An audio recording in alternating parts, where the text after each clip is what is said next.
샬롬, 이동춘 목사입니다. 오늘도 여러분의 삶이 주님의 평안으로 가득하시길 기원하며 하나님의 말씀을 나누겠습니다. 오늘 말씀은 느헤미야 2장 11절에서 20절 말씀입니다. 이 말씀 중에 20절을 읽겠습니다. 내가 그들에게 대답하여 이르되 하늘의 하나님이 우리를 형통하게 하시리니 그의 종들인 우리가 일어나 건축하려니와 오직 너희에게는 예루살렘에서 아무 기업도 없고 권리도 없고 기억되는 바도 없다 하였느니라. 아멘. 느헤미야 2장 11절에서 20절 말씀을 본문으로 믿음의 삶에서 필요한 것들이라는 제목의 말씀을 나누도록 하겠습니다. 총알택시 운전사와 목사가 같은 날 같은 시각에 죽었습니다. 그런데 운전사는 곧바로 천국으로 보내지고 목사는 천국 대기실에서 대기 중이었습니다. 당황한 목사는 어째서 택시 운전사는 천국으로 보내지고 성직자였던 자기는 대기 중이냐고 투덜거렸습니다. 그러자 하나님이 이렇게 대답하셨습니다. 목사인 내가 설교할 때 성도들은 모두 졸았고 총알택시 운전사가 차를 몰 때는 모두가 기도를 드렸기 때문이니라. 누가 뭐라 해도 믿음의 삶에서 반드시 필요한 것은 기도입니다. 그러나 기도가 전부는 아닙니다. 물론 기도는 반드시 선행되어야 할 영적 태도입니다. 그리고 믿음의 기도여야 합니다. 하지만 기도는 믿음의 삶에 있어서 알파입니다. 우선해야 할 일입니다. 그렇다면 기도와 함께 필요한 것은 무엇일까요? 우리는 이것을 믿음의 사람이자 기도의 사람인 느헤미야를 통해 배울 수 있습니다. 우리가 오늘 읽은 본문은 2장의 일부분이지만 2장과 함께 3장도 오늘의 본문입니다. 기도와 함께 필요한 첫 번째는 자발성입니다. 믿음의 삶은 수동적이 아니라 능동적일 때 역사하는 힘이 큽니다. 느헤미야는 예루살렘 성을 건축하자고 이야기했고 백성들은 그 제안에 자발적으로 동조하였습니다. 2장 17절과 18절을 보겠습니다. 후에 그들에게 이르기를 우리가 당한 공경은 너희도 보고 있는 바라. 예루살렘이 황폐하고 성문이 불탔으니 자 예루살렘 성을 건축하여 다시 수치를 당하지 말자 하고 또 그들에게 하나님의 선한 손이 나를 도우신 일과 왕이 내게 이른 말씀을 전하였더니 그들의 말이 일어나 건축하자 하고 모두 힘을 내어 이 선한 일을 하려 하매. 현대 경영학의 아버지라 일컬어지는 고 피터 트러커는 미래의 희망이 있는 사회는 자원봉사 정신을 가진 사람들이 많은 사회이다 라고 규정하였습니다. 성공하는 공동체의 구성원들의 특징은 각각 주도적입니다. 무책임하고 방어적인 말을 사용하지 않고 솔선해서 책임을 떠맡는 그런 말과 행동을 하는 공동체 구성원들입니다. 이를테면 우리가 혹은 내가 할 수 있는 방법은 없다 보다는 자, 대안을 찾아봅시다 고 말하는 자세를 갖습니다. 사실 방어적인 말이 갖는 심각한 문제는 이 말이 씨가 되고 예언이 된다는 것입니다. 다시 말해 방어적인 말은 자신의 운명은 이미 결정된 것이라는 생각을 굳히는 결과를 가져옵니다. 결국 자신의 인생이나 운명에 대한 책임을 상실하게 될 뿐만 아니라 점차 피해의식을 갖게 되고 나중에는 스스로에 대한 통제력을 상실하게 되는 결과를 가져오게 됩니다. 옛날 노예를 부리던 시절이 있었습니다.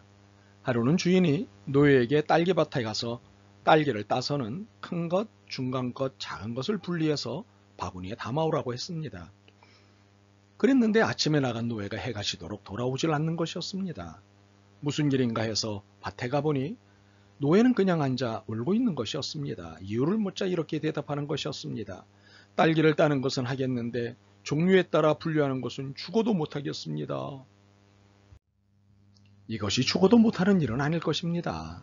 그러나 그는 수동적인데 익숙해 있기 때문에 평생 노예일 수밖에 없는 것입니다.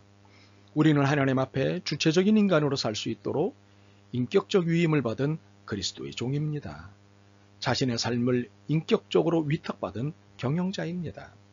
그러므로 우리의 삶은 능동적일 때 그 역사가 강하게 일어납니다. 기도와 함께 필요한 두 번째는 함께 이룸입니다. 느헤미야 3장에 모두 몇 명의 이름이 나온 줄 아십니까? 맞습니다. 많이 나오는 정도가 아니라 아예 셀 수 없습니다. 이는 이름 없이 빛도 없이 하나님의 일에 동참한 사람들이 많기 때문입니다. 분명한 것은 이들이 함께 일을 했다는 사실입니다. 느헤미야는 성벽 건축을 위하여 백성들의 인구 성향과 동향을 먼저 파악을 하였습니다. 그리고 나서 인구수에 따라 일의 양과 역할을 분담하고 각 지파마다 책임자를 두어 일의 효율성을 높이도록 하였습니다. 그는 성벽 건축을 위한 조직으로 백성들을 재구성하였습니다. 이를 통해 일의 효율성과 함께 공동체라는 사실을 깊이 인식하게 했던 것입니다. 하나님이 세상에서 섭리를 펼쳐가시는 방법은 홀로가 아니라 함께하는 것입니다. 모세는 구약 최대의 영웅이요 능력의 종입니다. 그러나 그 혼자였다면 출애굽의 놀라운 역사는 불가능했을 것입니다. 그가 조직력의 한계에 부딪혔을 때 장인 이도로가 협력했고 말 주변이 없기에 아론이 그의 대변인 역할을 감당했습니다. 아멜렉과의 싸움에서도 아론과 훌이 협력하지 않았다면 이스라엘의 장래는 암담했을 것입니다. 참으로 하나님은 개인적인 영웅이 아니라 구성원 모두가 주체적으로 참여하는 것을 통해서 하나님의 일과 삶을 살기를 원하십니다. 예수님도 능력이 없어서 제자들을 부르신 것이 아닙니다. 혼자 일하시는 것보다 오히려 답답할 수도 있었겠지만 같이 구원의 사역을 감당하는 것이 신적인 방법이었기에 제자들을 부르시고 교육시켜 사역에 동참케 하신 것입니다.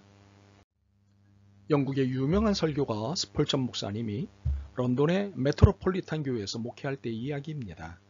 그 교인 중에 한 나이 많은 할머니가 있었는데 그 할머니는 주일날 교회에 나올 때마다 언제나 그날 새로 등록한 초신자 20명의 명단을 집으로 가져갔습니다. 그리고 하나님 앞에 그 이름을 하나하나 부르며 그들의 신앙을 위하여 또 모든 시험을 이기도록 기도했습니다. 그야말로 빛도 없이 평생 기도했습니다. 이 할머니가 세상을 떠날 때 스펄전 목사님은 장례식을 인도하면서 이런 고백을 하였습니다. 그는 나의 가장 훌륭한 동역자였습니다.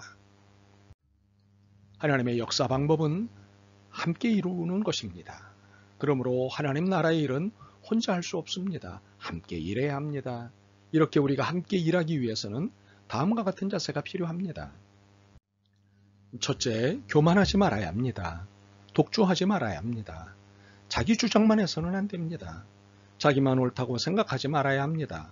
이런 사람은 개인 경기는 잘하지만 단체 경기에서는 방해자가 됩니다. 둘째, 서로 돕고 격려해야 합니다. 앞선 사람은 뒤에 처진 사람을 격려해야 합니다. 강한 사람은 약한 사람을 돌보아야 합니다. 잘 아는 사람은 모르는 사람을 잘 지도해 주어야 합니다. 셋째로, 서로 보조를 맞추어야 합니다. 발이 빠른 사람은 조금 천천히, 그리고 느린 사람은 조금 빨리 걸어서 보조를 맞추어야 합니다. 마치 2인 삼각 경기처럼 보조를 맞추고 호흡을 맞추어야 합니다. 넷째, 목적과 방향이 같아야 합니다. 그래서 성도들은 예수 그리스도를 표대로 하여 달려야 합니다. 교회를 사랑하고 예수 그리스도를 사랑하며 지도자를 중심으로 같은 방향으로 가야 합니다. 기도와 함께 필요한 세 번째는 우선순위입니다. 우선순위라는 말은 중요한 일을 가리키는 말입니다. 중요한 일이라는 것은 우리의 목표를 달성하는데 크게 기여하는 것들이며 당연히 높은 우선순위를 가져야 합니다. 하나님의 일, 교회의 일은 우선순위에 의해 진행되어야 합니다. 순서를 정하지 않고 가면 늘 우왕좌왕하게 됩니다. 그러나 대부분의 사람들은 우선순위를 정할 시간을 내지 않습니다. 그들은 그저 상황의 진전에 따라 대응합니다. 그러나 성경은 여러분들이 그때그때 즉흥적으로 대응하는 사람이 아니라 목적이 주도하는 대로 우선순위에 따라 능동적으로 삶을 사는 계획가가 되라고 권고하십니다. 일의 우선순위를 정하는 기본적인 규칙은 이렇습니다. 첫째, 급하면서 중요한 일. 두 번째, 급하지 않지만 중요한 일.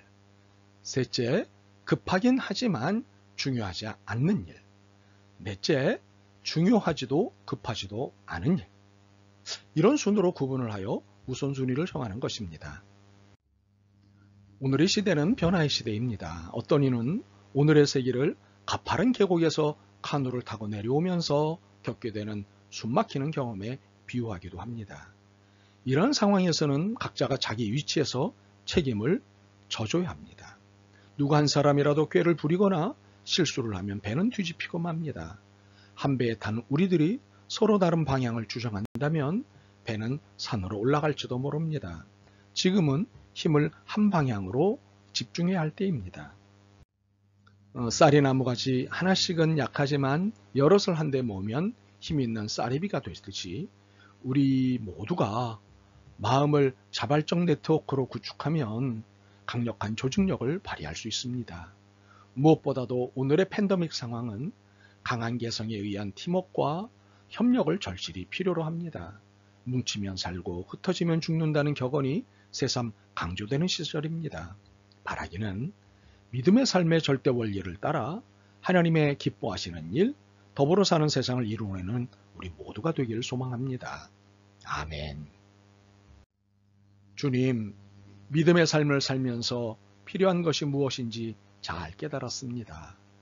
기도와 함께 자발적이 돼 함께 일하며 우선순위에 따라 사는 것임을 깨달았습니다. 팬데믹 시대에 함께함이 얼마나 중요하고 필요한지 모두가 알게 하옵소서. 믿음의 삶을 잘 살아가게 도와주옵소서. 예수 그리스도의 이름으로 기도드립니다. 아멘. 오늘도 여러분의 믿음과 삶을 응원합니다. 사랑합니다.